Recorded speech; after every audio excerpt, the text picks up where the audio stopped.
इस वीडियो में बताए गए पारलौकिक शक्तियों के प्रभाव और उनके अस्तित्व पर जो भी टिप्पणियां की गई है, वह सिर्फ लेखक के विचार, अनुभव, एकत्रित की हुई जानकारी और अन्य व्यक्तियों के अपने साथ हुए अनुभव का वृतांत है। हम किसी भी अंधश्रद्धा या तांत्रिक, ओझा, होम, हवन या किसी भी प्रकार के भूत भगाओ इलाज कराने की सलाह नहीं देते हैं। पारलौकिक अनुभव वास्तविकता में एक कभी ना सुलझने वाली पहेली की तरह होते हैं। इसलिए आप कृपया अपने विवेक से काम लें। यह सत्य घटना है सुमन देवी के बारे में। सुमन देवी का जन्म गुजरात के भनगौर गांव में हुआ था और उनका विवाह पोरबंदर शहर के व्यापारी जीवनलाल के साथ हुआ था। जीवनलाल एक संयुक्त परिवार में रहते थे। कुल 5 भाई और 4 बहन तथा माता पिता का भरा पूरा परिवार था।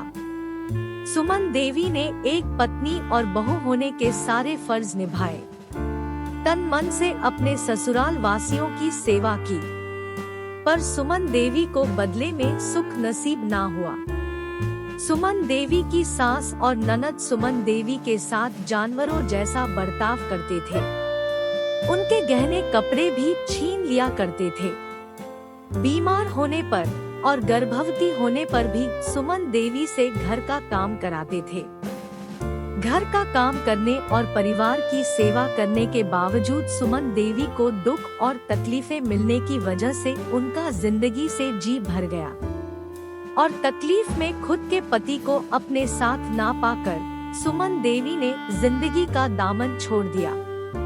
ऐसा कहा जाता है कि सुमन देवी ने जानबूझकर गर्भावस्था के दौरान देसी घी के लड्डू भर पेट खाए थे, ताकि गर्भावस्था में उन्हें जहर चढ़ जाए और खुद की जान निकल जाए। पत्नी की मृत्यु से जीवनलाल और उनके दोनों बच्चे दुखी हुए और सुमन देवी की सास और ननद को कई बार सुमन देवी की आत्मा ने अपने होने का एहसास दिलाया था। एक बार की बात है, जब सुमन देवी की ननद ने उनका सोने का हार पहना था, तब सुमन देवी की आत्मा ने उन्हें धक्का देकर गिरा दिया था और उनकी छाती पर सुमन देवी की आत्मा बैठ गई थी। और जब तक उनकी ननद ने सुमन देवी का वह हार गले से नहीं निकाला, तब तक उनको जमीन से उठने नहीं दिया था। सुमन देवी के स्वर्गवास के उपरांत जीवनलाल परिवार के किसी प्रसंग में जाते थे तो अपनी मृत पत्नी को याद करके रो देते थे और कहते थे कि काश मैंने अपनी पत्नी की तकलीफों को समझा होता तो जिंदगी कुछ और होती।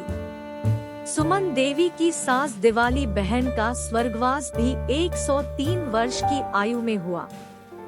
अपने कर्मों के कारण अपने अंतिम दिनों में दिवाली बहन 5 पुत्रों की माता होते हुए भी सब पर बोझ बनकर जी। सुमन देवी की ननद आज भी अपनी आखिरी सांसें गिन रही हैं। उनकी आयु 80 साल है और वह पोरबंदर के खारवावाड़ विस्तार में पुराने खंडर जैसे मकान में लावारिस की तरह पड़ी हुई है। सुमन देवी के गहने और कपड़े आज भी उनकी वृद्ध ननद के कब्जे में है, पर वह उठकर उसे ना तो देख सकती है, ना ही उन्हें छू सकती है। ऐसा लगता है कि सुमन देवी की आत्मा ना तो अपनी ननद को मरने दे रही है, ना तो उसे माफ कर रही है।